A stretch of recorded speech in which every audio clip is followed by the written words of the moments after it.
a Russia specialist and MIT professor, Elizabeth Wood. Elizabeth, good morning. So glad that you could be with us today to give us your thoughts on this meeting that some people are already saying is a win for President Putin.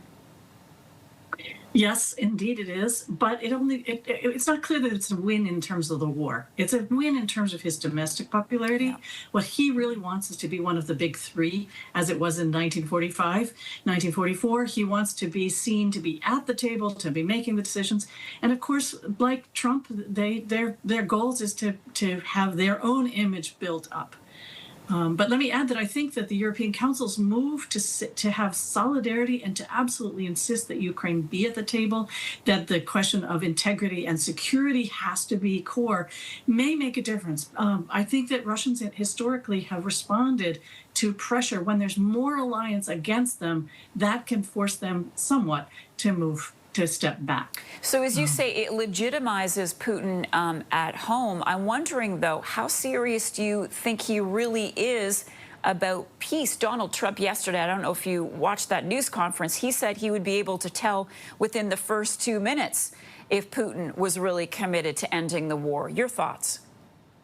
Well, I think, first of all, it's interesting that Donald Trump is being very reactive. He's waiting to see what Putin is going to propose. I don't think that's the way he should go into the meeting. I think he should go into the meeting with an agenda and tell President Putin what he thinks should happen, including that Zelensky should be at the table. Whether Putin wants the war to end is much more difficult to say. Certainly the Ukrainians are hitting them hard with the long-range missiles. That has made an enormous difference in the war. The front line is a bit of a stalemate. It's awful. The Ukrainians are suffering enormously. There can be holes in the front line. But the fact that now the Ukrainians can hit the oil fields, the planes, etc., has got to be affecting Putin's calculus. Plus, of course, the economy. He's got people at home who would love this war to end, including, I'm sure, his economic minister. So that they don't dare pressure him.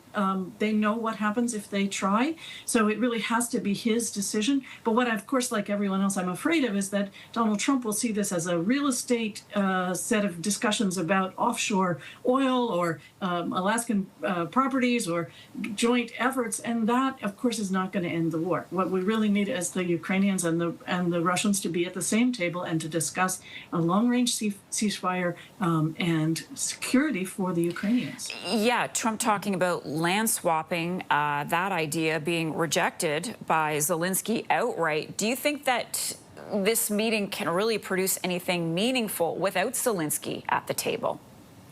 I don't, because I don't see any reason why the Ukrainians would stop fighting. They know that their people, 3 million people, are in the occupied territories. If those territories are given outright to Putin, it rewards him. The Europeans don't want that, because if it rewards him here, he'll feel perfectly fine to take the Baltics or something else. So this idea of swapping territory when I don't think Trump really even understands the Ukrainian geography. So that's a big problem.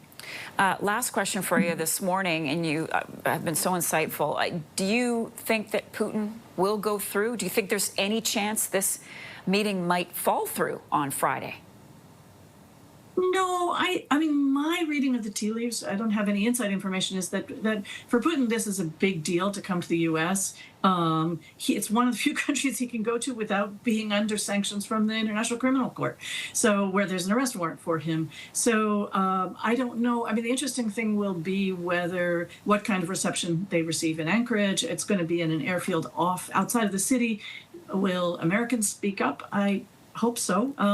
So I don't know. I don't think Putin will not come. I think they have too many deals that we don't even know about, unfortunately. And whether this will help the war is the really big $64 million question. Indeed. Elizabeth Wood is a specialist in Russia. Thank you so much. Appreciate your time with us this morning.